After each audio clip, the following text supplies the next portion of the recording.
Section 1. You will hear a woman, Paula, phoning her friend Ralph about an application to the local council for money for their drama club.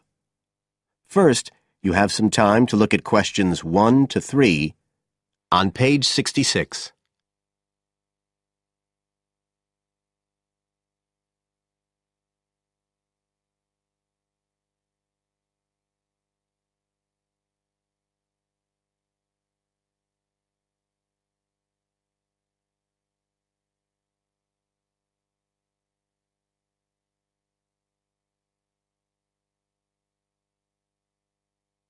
You will see that there is an example which has been done for you.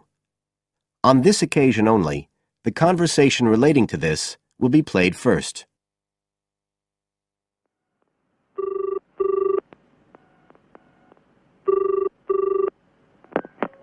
Hello?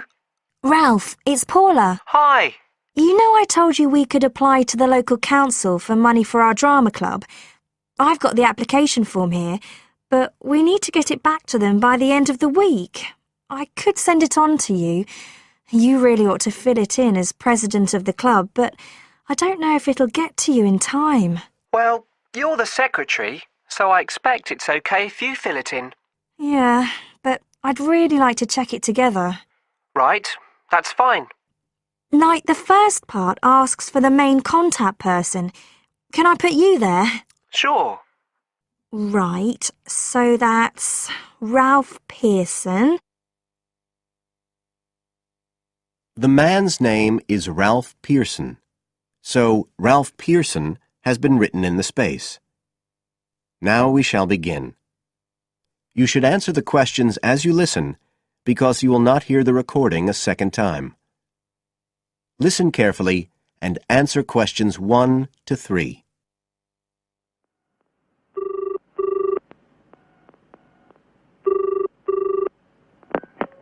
Hello? Ralph, it's Paula. Hi. You know I told you we could apply to the local council for money for our drama club. I've got the application form here, but we need to get it back to them by the end of the week. I could send it on to you. You really ought to fill it in as president of the club, but I don't know if it'll get to you in time. Well, you're the secretary, so I expect it's okay if you fill it in. Yeah, but I'd really like to check it together. Right, that's fine. Like, the first part asks for the main contact person. Can I put you there? Sure. Right, so that's Ralph Pearson.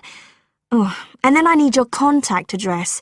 So that's 203 South Road, isn't it? No, 2:30. Oh, sorry, I always get that wrong. Then it's Drayton. Oh, do you think they need a postcode? Better put it, it's DR6 8AB. Okay. Telephone number. That's 01453 586 098, isn't it? Yes.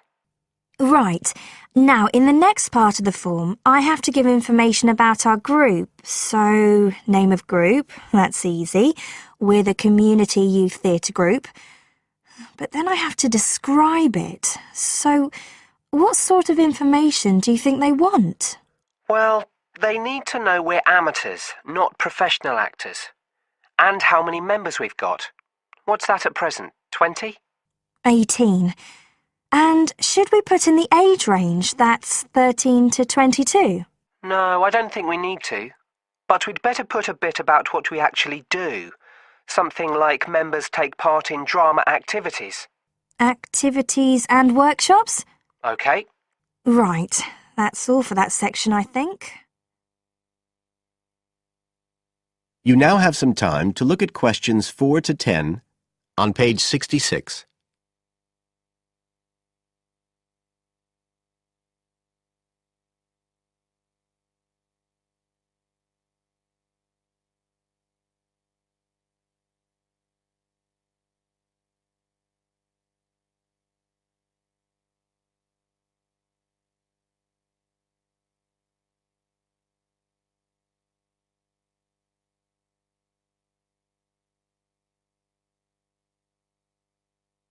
Now listen and answer questions 4 to 10.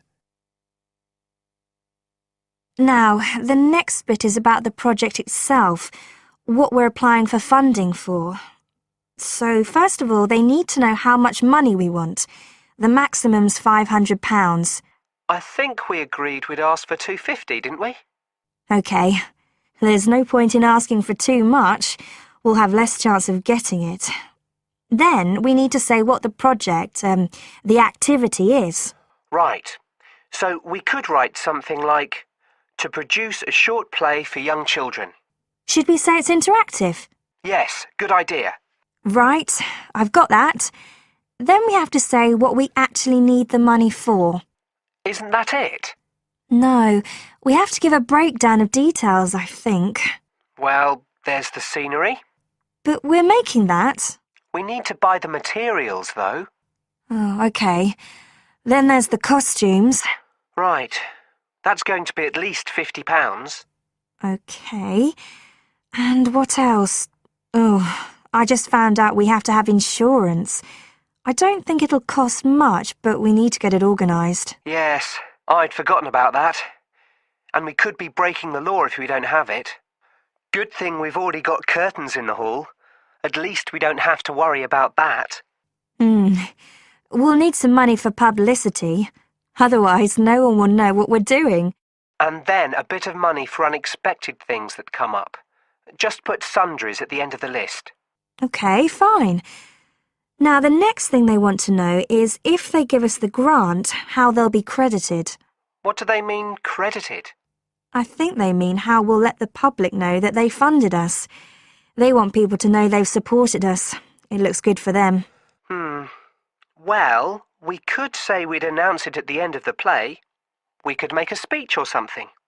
They might prefer to see something in writing. We'll be giving the audience a programme, won't we?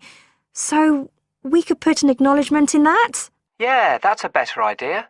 OK, and the last thing they want to know is if we've approached any other organisations for funding and what the outcome was. Well, only National Youth Services, and they said that at present funds were not available for arts projects. Right, I'll put that. And then I think that's it. I'll get that in the post straight away. I really hope we get the money. I think we've got a pretty good chance. Hope so anyway.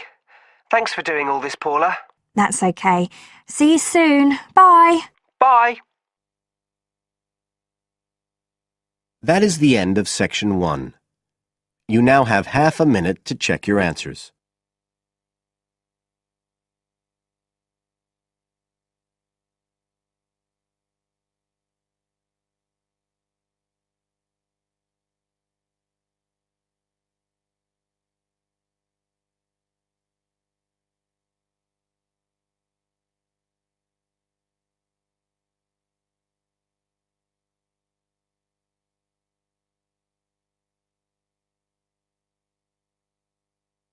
Now turn to Section 2 on page 67.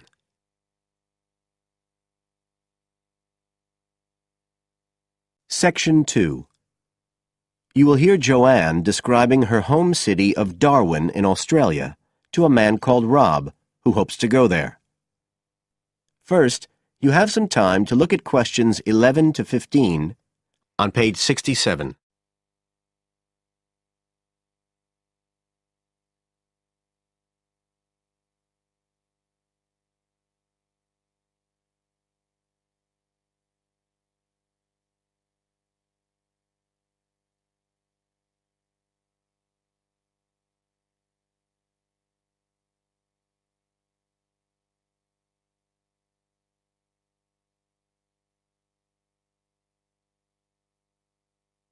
Now listen carefully and answer questions 11 to 15.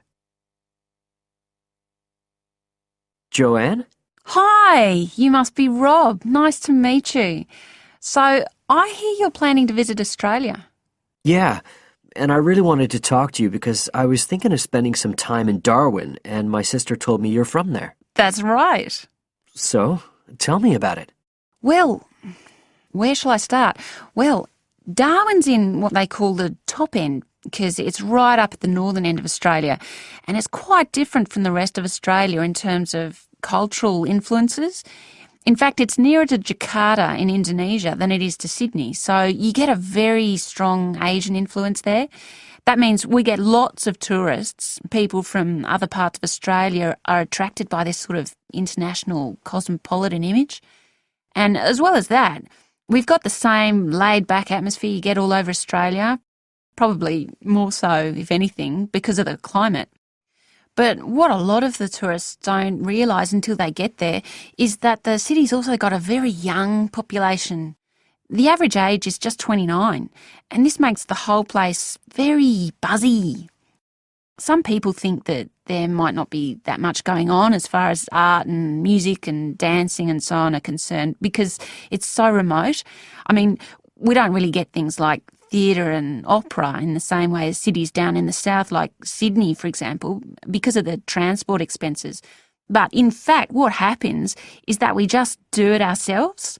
Lots of people play music, classical as well as pop, and there are things like artists groups and writers groups and dance classes. Everyone does something.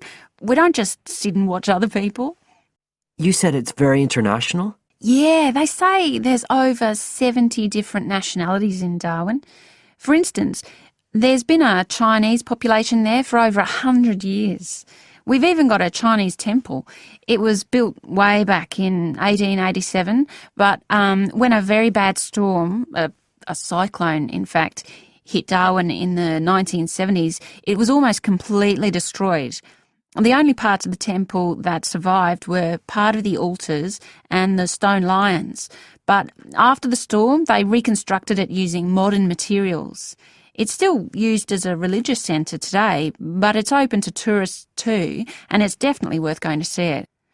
Oh, and as far as getting around goes, you'll see places that advertise bicycles for hire, but I wouldn't recommend it. A lot of the year it's just so hot and humid. Some tourists think it'll be fine because there's not much in the way of hills and the traffic's quite light compared with some places, but believe me, you're better off with public transport. It's fine and not expensive. Or you can hire a car, but it's not really worth it. What's the swimming like?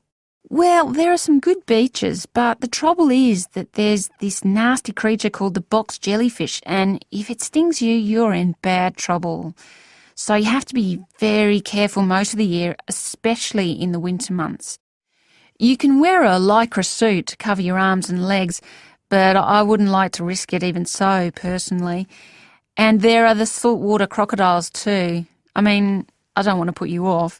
There are protected swimming areas netted off where you'll be safe from jellyfish and crocs, or there are the public swimming pools. They're fine, of course.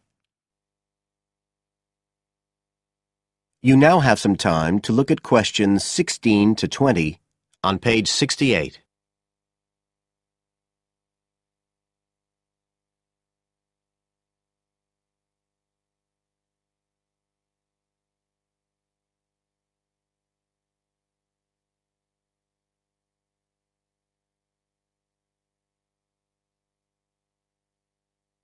Now listen and answer questions 16 to 20. So which places would you specially recommend? Well, one of the most popular attractions is called Aquascene. What happens is every day at high tide, hundreds of fish come in from the sea, all different sorts, including some really big deep sea fish. And some of them will even take food from your hand. It's right in the middle of town at the end of the esplanade. It's not free. I think you have to pay about $5, but it's definitely something you have to experience.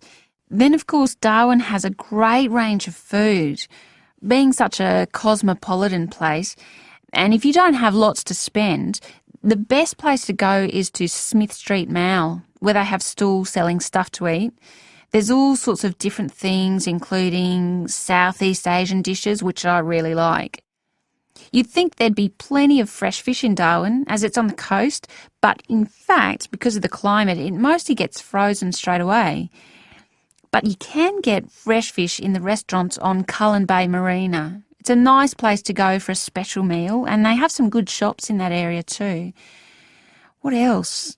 Well, there's the Botanic Garden. It's over 100 years old and there's lots to see. An orchid farm, rainforest, a collection of palm trees, a wetlands area.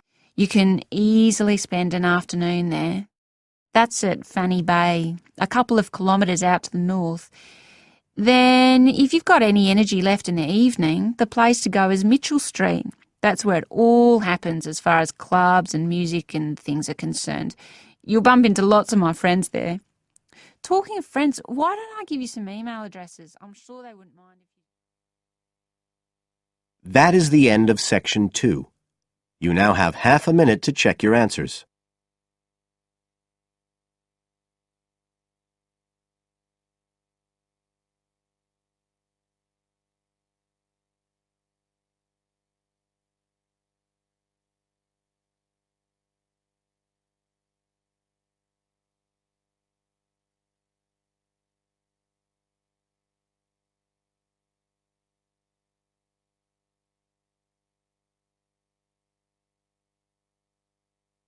Now turn to Section 3 on page 69.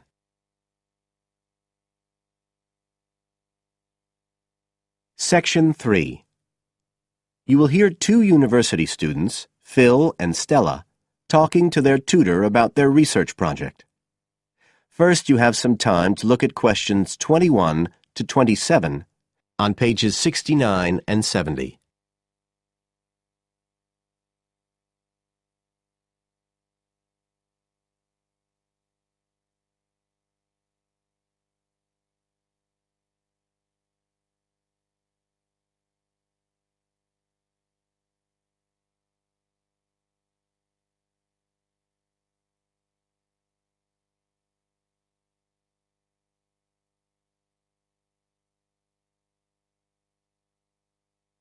Now listen carefully and answer questions 21 to 27.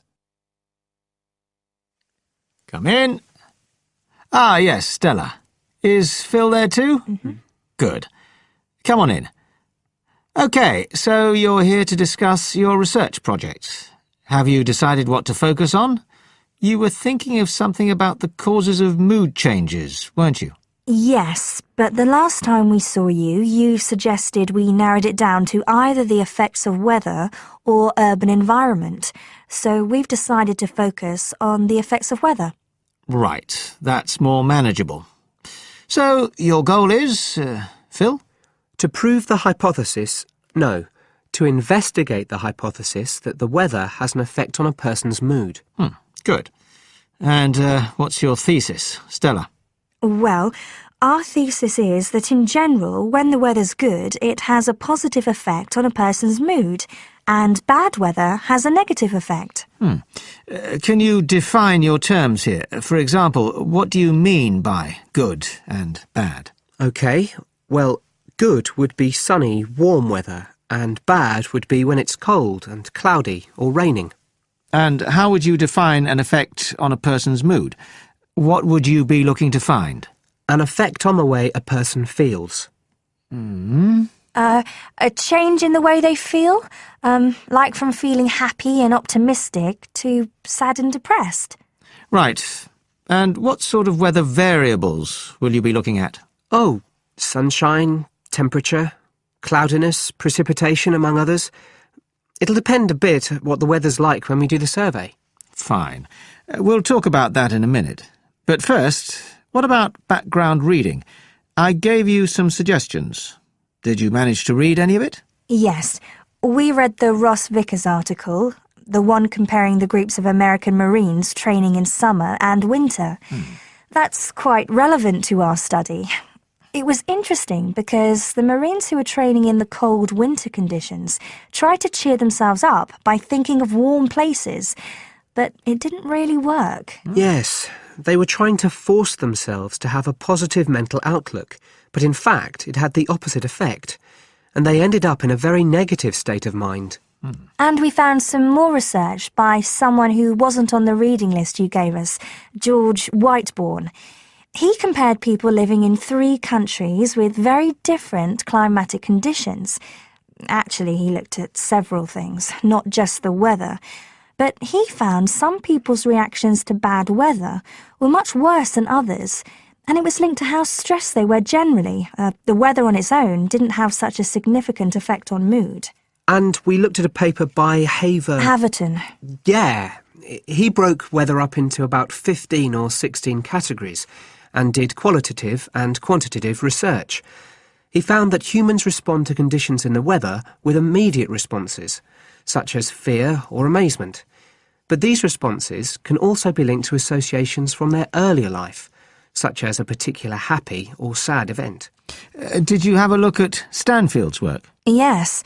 It was interesting because the type of questions he asked was similar to what we were planning to use in our survey. Yes. He asked people how they were feeling on days with good and bad weather. He found the biggest factors seemed to be the humidity. Moods were most negative on days with a lot of rainfall. Long periods without sunshine had some effect, but nothing like as much. That could be quite a useful model for your project. Yes, we thought so too. Although we can't continue our survey for as long as he did. He did his over a 6-month period. You now have some time to look at questions 28 to 30 on page 70.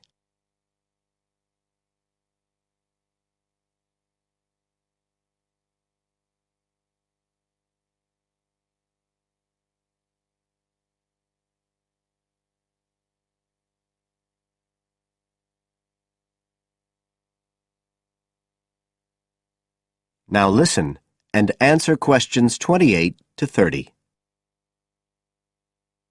Right, well, you've made quite a good start. So, where are you going from here?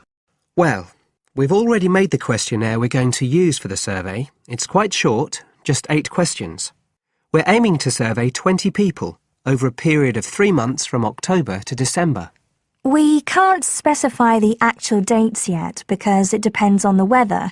We want to do the survey on days with a range of different weather conditions.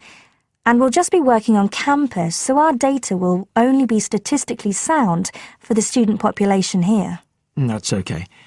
Have you thought how you'll determine what will constitute each aspect of weather, and how many you're looking at? We decided on 4. The amount of sunshine, cloudiness, temperature and precipitation. We thought we might use the internet to get data on weather conditions on the days we do the survey, but we haven't found the information we need, so we might have to measure it ourselves. We'll see. Then we've got to analyse the results, and we'll do that using a spreadsheet, giving numeric values to answers. And then, of course, we have to present our findings to the class, and we want to make it quite an interactive session. We want to involve the class in some way in the presentation, maybe by trying to create different climatic conditions in the classroom, but we're still thinking about it. I see. Well, that sounds as if you're on the right lines. Now, what I'd suggest that you think about, in addition to the work you've... That is the end of section 3. You now have half a minute to check your answers.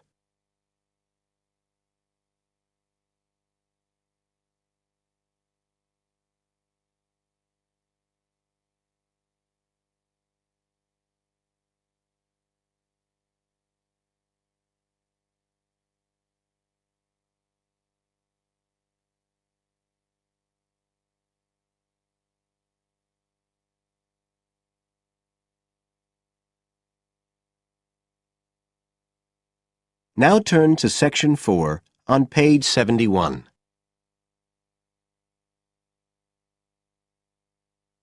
Section 4. You will hear a lecturer in education talking about some experiments done in the USA to investigate the effects of reducing class sizes. First, you have some time to look at questions 31 to 40 on pages 71 and 72.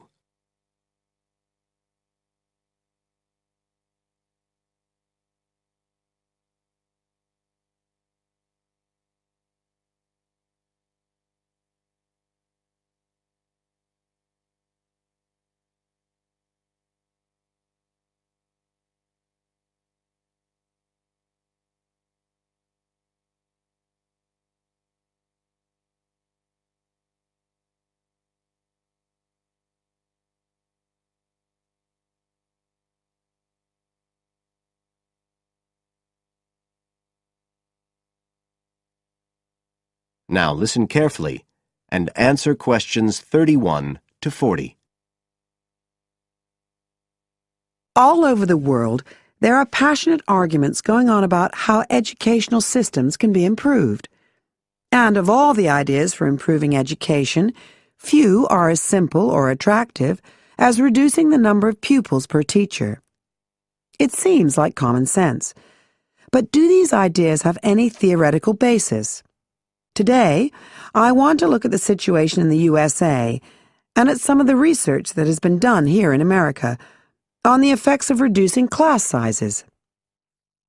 In the last couple of decades or so, there has been considerable concern in the United States over educational standards here, following revelations that the country's secondary school students perform poorly relative to many Asian and European students. In addition, statistics have shown that students in the nation's lower-income schools in the urban areas have achievement levels far below those of middle-class and upper-middle-class schools. So would reducing class sizes solve these problems? Well, we have to remember that it does have one obvious drawback. It's expensive. It requires more teachers and possibly more classrooms, equipment, and so on. On the other hand, if smaller classes really do work, the eventual economic benefits could be huge. Better education would mean that workers did their jobs more efficiently, saving the country millions of dollars. It would also mean that people were better informed about their health, bringing savings in things like medical costs and days off sick. So what reliable information do we have about the effects of reducing class sizes? There's plenty of anecdotal evidence about the effect on students' behavior, but what reliable evidence do we have for this?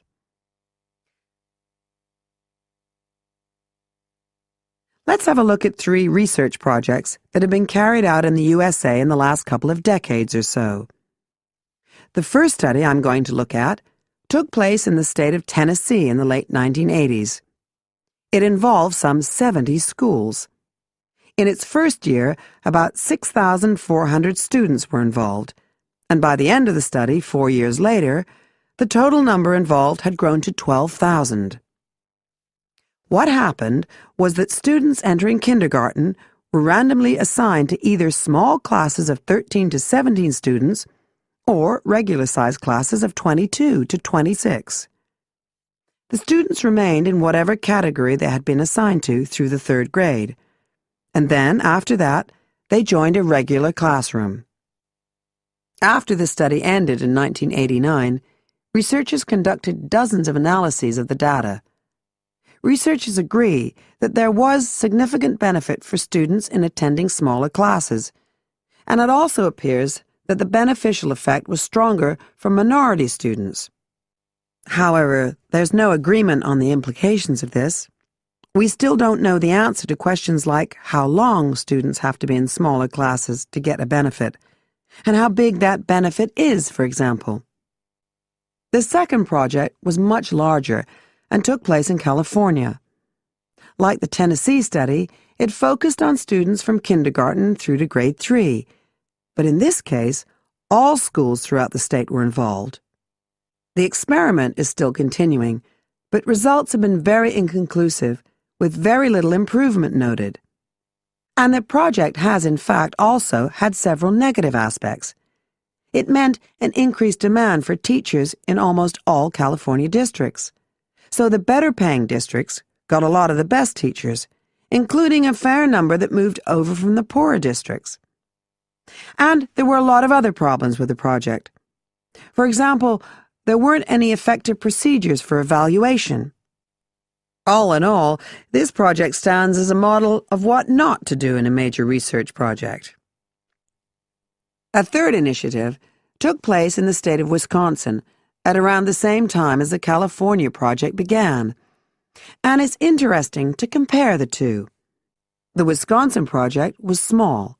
Class sizes were reduced in just 14 schools, but it was noteworthy because it targeted schools at which a significant proportion of the students were from poor families, compared with California's one-size-fits-all approach.